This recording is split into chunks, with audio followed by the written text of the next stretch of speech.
Hey everybody, this is the Sliders Review. I'm here today to talk to you about Britannia, Season 1, Episode 1. So Britannia is a show I got interested in about, 3-4 years ago. I saw it on Amazon Prime. That's when it first came out for Americans because it's a British show, the Britannia. and but it is a British show, and the first season first aired on Amazon Prime. Then when the second season came out over in Britain, 'cause I think they changed like companies or something like that on Epic or something like that, it took a long time for it to come out in America. So the second season finally came out in like 2021, I believe. And the third season has wrapped, I believe, but it's not aired yet. I think it will come out on Amazon Prime later this year. I've only seen one episode of the third season. A lot has changed. Some people are calling this the new Game of Thrones, but a lot of people have never heard of it. Personally, for me, I do like it better than Game of Thrones because I've only seen the first season of Game of Thrones and then I tuned completely out. I just didn't really care for it no more. I still think Legend of the Seeker is better than both these shows combined because it's just like a lot cooler and stuff. And it was made by the people who made Hercules and Xena. But yeah, Britannia is a very interesting show. I love all these old school type shows, horses and swords and like old like cowboy pistols and Renaissance-y type stuff. And so I was watching this, and this has to do with the conquering of Britain by Rome. And that's something that actually happened. Now, this show is a fantasy loosely adapted on historical events. So it's slightly historical, but mostly fantasy. I prefer the first season over the second because with the first season, you couldn't really tell if there was really magic involved or people was just drugged out. Then in the second season, they let you know magic is a thing.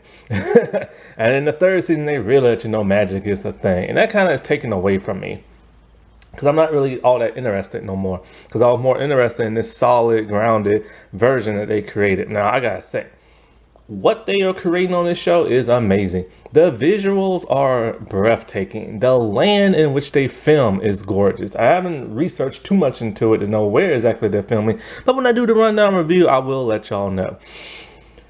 The makeup department, boy, give them people an award right now. They really go out to make these people look different, especially the druids. They make the druids look very otherworldly and everything. And now one thing this show lacks is kind of action, but it's a nice story, so you really don't need that much action. It's mostly just like drama, and it has good drama in it. But it does deal with the actual events of Rome taking over Britain in 43 AD. See, what happened was this. It starts off with text talking about how Julius Caesar tried to take Rome. When he was messing up. He tried to take Britain in 43 BC. He had 2 attempts and he failed. And then about like 90 years later, Rome came back and they succeeded, sadly. This was the whole I don't know what they call it. It's kind of like Rome, Britain, Rome, something like that. Because like Rome did occupy a lot of Britain and stuff. And then they also got influenced, of course, by that of Britain, especially when Caligula took over in Rome because his mom was like, I don't know if his mom was British or not, but his mom was Christian. So she influenced him in Christian values, which caused him to steer away from the Roman gods. And the Roman gods came from the Greek gods. And the Greek gods came from the I can't pronounce that name anymore. I used to. Etruscan gods and stuff. Etruscan, God, I can't say that. I have a hard time pronouncing things with R's in it. Debbie Ryan is like that, actually. She has that illness and stuff. Etruscans, I'm just gonna say it like that. That's where they got their gods from. But then, everybody started adopting like the Christian like ways and this and that. So anyway, Julius Caesar, 2 failed attempts. Then came in Agulius. Let me just say this right now. I am gonna mispronounce a lot of these people's names in the series. First things first, this cast is huge, massive. with tons of characters, tons of main characters, recurring characters, side characters, guest starring appearances. There are too many people for me to name, and some of the ones I am gonna name, I am gonna butcher their names. So anyway, I am gonna butcher Aulus, Aulus. He is the man who went in and tried to take Britain and succeeded and everything. And it took a good while, but it happened, sadly, and everything. The people just couldn't rise up no more after a beating they took from this dude. And so, like, the show follows him. Now, he is played by the dude who played the governor in The Walking Dead. So, let you know right here, right now, a lot of people, even the Roman people, got British accents. That's how it is with all these shows. You know what I'm saying? I just don't understand it. But David Morrissey, he plays Aulus and stuff. He is a ruthless, evil Roman general and stuff. Now, when the show starts off, is him going into like a tent, and there are like 4 or 5 men. No, there are 4 men on a rope being hung by the hands, and he's upset because they tried to desert, and he has no deserters in his army. So he tells them plain and simple as this: one of you I will show mercy to, but you have to kill the other 3. So 3 of the men start arguing, and one's all like, dude, I'm your cousin. And so he looks at the guy who's not saying nothing, a black dude, and he's all like, why aren't you saying anything? He's all like, look, man, I'm sorry. All right, I had a moment of weakness, and I want to be forgiven. See, like, oh, since you didn't like cower like the others and try to sell your other people out, you get to be the one I grant mercy to. So he leaves the tent, and that dude kills everybody in there. This dude has an interesting journey for the first episode. So, now Britannia, that term is a Roman goddess, and she has a statue with a shield and like a sword and all this other stuff. So anyway, the theme song for this show is cool. It's Donovan's what is it called? Hurdy Grundy Man, something like that. It's a really cool song, but then it changes each season. So the second season has one song, and then the third one has another. I like the third one a whole lot better. And so, like, the people of Britain, you know, they're just living their normal days. They're like, you know, the Roman thing is over with. We ain't got nothing to worry about. So they're doing their stuff. And there's a group of people called the Canti. And the Canti are about to have some type of like female ritual and everything, where little girls turn into women. And so they're getting all the little girls ready, and the elder person is all like, you know, none of the girls must speak until the solstice comes, and they're on the eve of the solstice, so no girls allowed to speak and everything. And this ritual is where they carve an engraving in your belly button stomach area. I don't know if that's real or not, but like I said, this show is fantasy, so I don't know how much of this is real. So anyway, there's a girl named Kate, and she's with her sister, and Kate is our main star. There's something very special about Kate, and she has quite the journey throughout the entire series. And she is played by Eleanor Worthington Cox, and I am so proud of this little actress. She doesn't have many acting credits to her list, but I first remember her from Hetty Feather, and she had a small role in that. So it's so great. She gets to play this like strong character and stuff, and she's doing such a great job. And her character literally turns from season 2 and 3.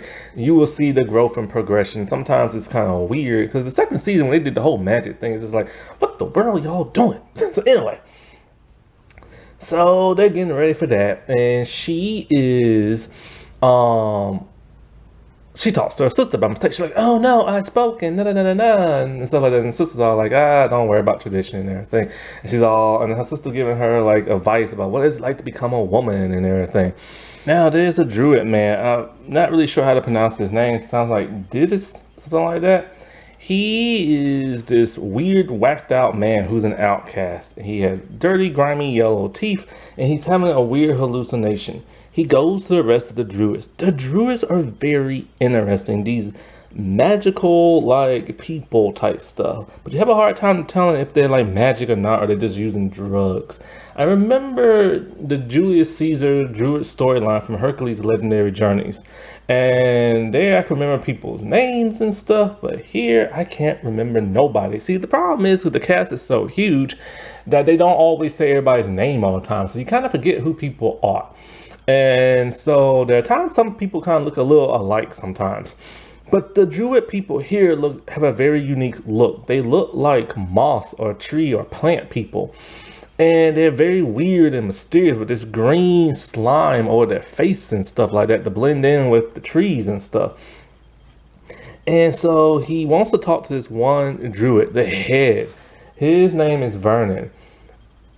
I could not believe who plays this dude, Mackenzie Crook. If you don't know who that is, watch the first 3 Pirates of the Caribbean movies. There's a comedic relief character, a skinny, slim man with a wooden eye that's always popping out. I could not believe that was him. He does an amazing job acting here. Now, one reason why I couldn't tell it was him, because he's under heavy makeup prosthetic. His fingers are really interesting. He has these rings on each fingernail. Like, they go into such detail the way these people look. He's trying to tell them that he has a vision of Romans coming. Nobody wants to hear him out and stuff like that. So he heads back. He does some more stuff, takes some more drugs, and he has another hallucination. He jumps over a cliff into the water. This visual is breathtaking. The water, the cliff, him diving down into the water. He falls down, deep down to all these bones and skeletons of humans are at the bottom of the ocean, and there he's having his hallucination and stuff. And when he rises, he knows he has to warn people, but nobody wants to hear him out. So that's a real problem and stuff. And the visual effects on that was great. Now, the visual effects on the Roman fleet and their boats going in the water, that was totally fake looking CGI. It looks so fake. Now let's get into some more people. The Canties and I'm not sure how to pronounce this. The Regni people.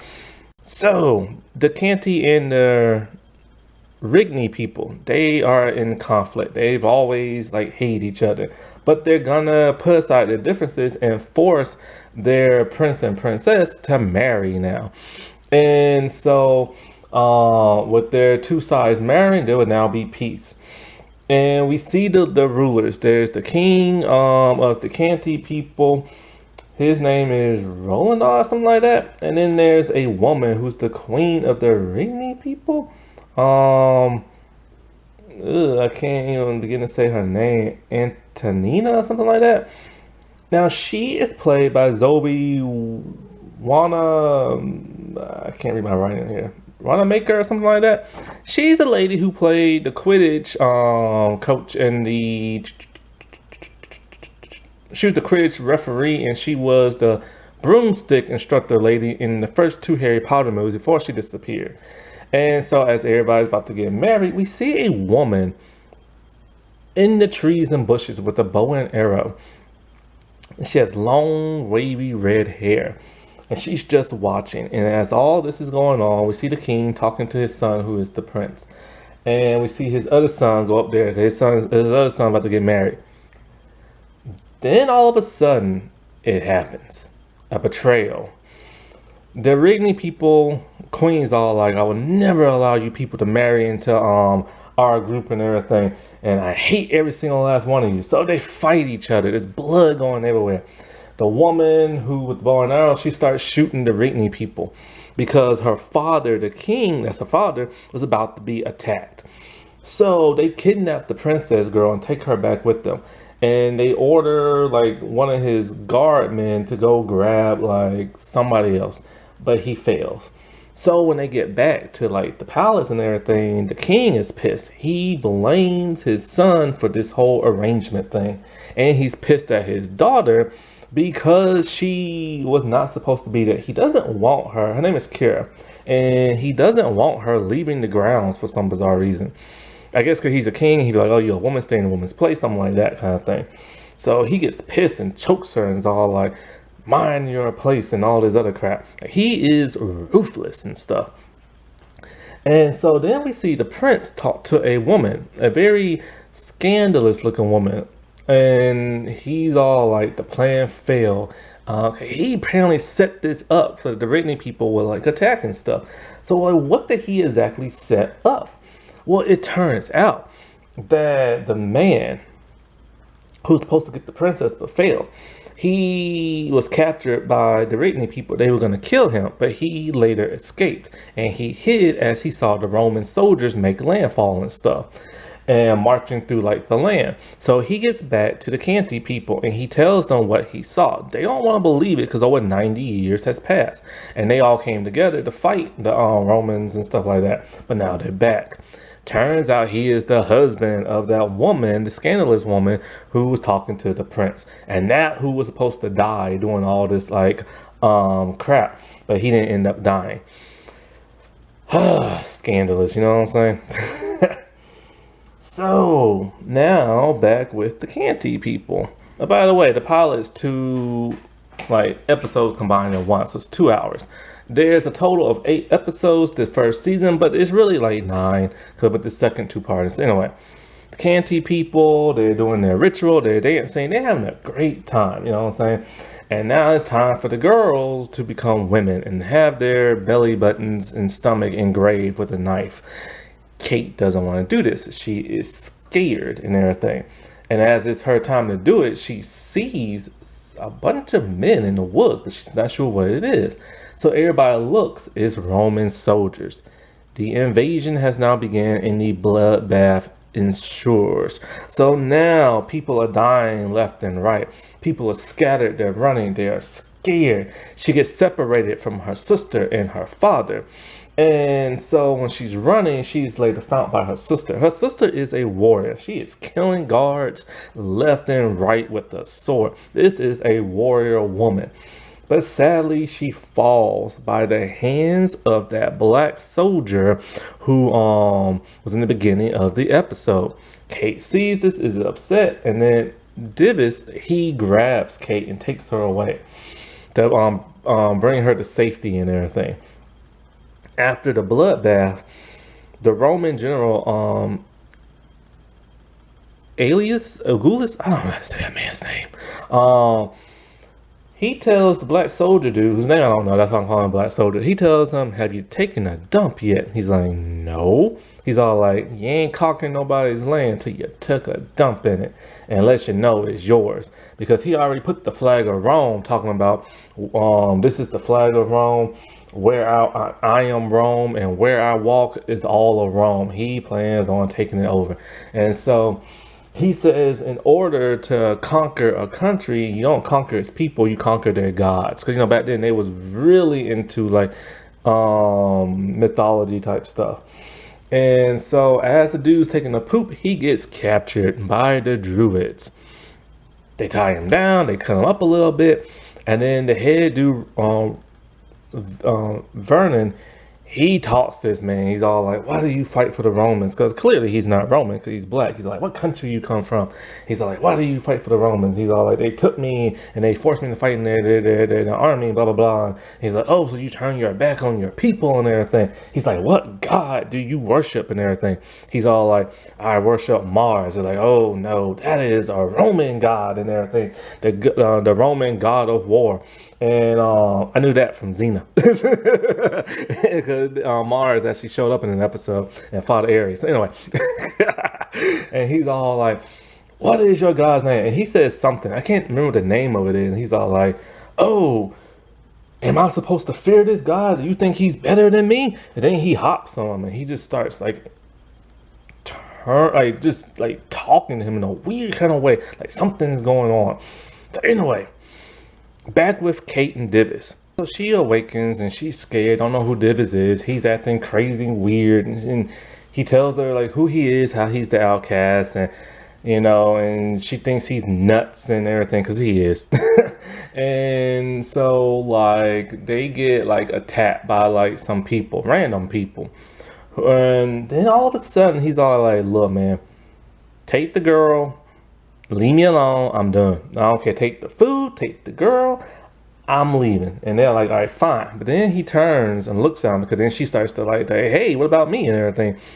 Something weird happens. He looks at the man and says, look at me, look in my eyes. And then he starts talking to the man.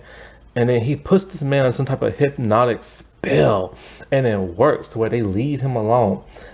This is interesting because when the Romans were like marking the Canty people, because they're marking different people, they'll mark people on the back with black like mud soot.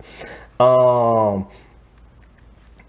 some are probably gonna be taken away for slave labor, other gonna be in prison, and then the other ones are gonna be like working in the army. And one of the general dudes is all like, don't look them in the eye. And I'm like, why not? And now I know why. Because they will hypnotize you because they don't know which ones are druids or not. And so, like, they like these magical bound people and stuff. And so, him and Kate go back to her little hut. It's been burnt. And we see her dead grandfather in there. And she's crying and she's mourning. And Div is just being like an idiot.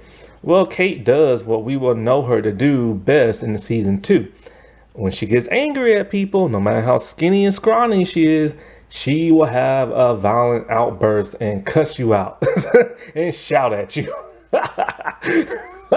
It's one of the highlights of the second season. And so they later flee to like just an open part of land, and they're there with a cat, and she's just stroking the cat, crying. She wants her dad. She don't know where he's at. Her sister's dead. Her grandfather's dead. He's being insensitive. He's like, all right, come on, it's time to go. And you leave that cat right there. And she don't want to leave the cat, but he makes her leave that cat. It's an odd scene. And so, like I said before, there's something very interesting about her. I don't want to give it up just yet. I'll do it in the rundown review. So back with the Romans. Well, the Roman dude, they're seeing all their new slaves and their new people they're gonna make into the army. And he's talking to like one of his general dudes who's high up in real life and stuff. And he wants to like know like why. Why did you volunteer to try to take over this land when Julius Caesar failed? Because the legend is on this show, Julius Caesar came to Britain and he got scared and went back. Because something scared him. It was the Celt people and the druids and all the Canties and all these other people. They just scared the piss out of him. And he said something about like it's something he's after. And then we find out more in the other seasons. It's weird and kind of stupid, kind of. This is when the show started getting kind of weird and magic crap. But basically he's all like, to conquer your people, you gotta conquer the gods and everything. And then all of a sudden somebody comes in ranting. It's the black soldier. He's cut with all these symbols on his chest, and he's just ranting and ranting and ranting about like how Rome is gonna fall and all this other. He's being brainwashed by the Druid people to deliver a message. And so the general dude, he just straight up kills that man. And so it kind of sucks because they made that soldier dude interesting. I think he's gonna be a major player in the show, but he's not. And so, yeah, this show is very interesting. It's very visually appealing. I love how they do like special effects when people are like zonking out into drugs or how they're having hallucinations and stuff. And it's really good in the first season, but then you get in the second season, things just kind of take a weird turn. It's still good. It just takes a weird turn in the second season. From what I saw in the third season, I don't know if I like this show no more. Alrighty, well, I'll talk to y'all later. Bye.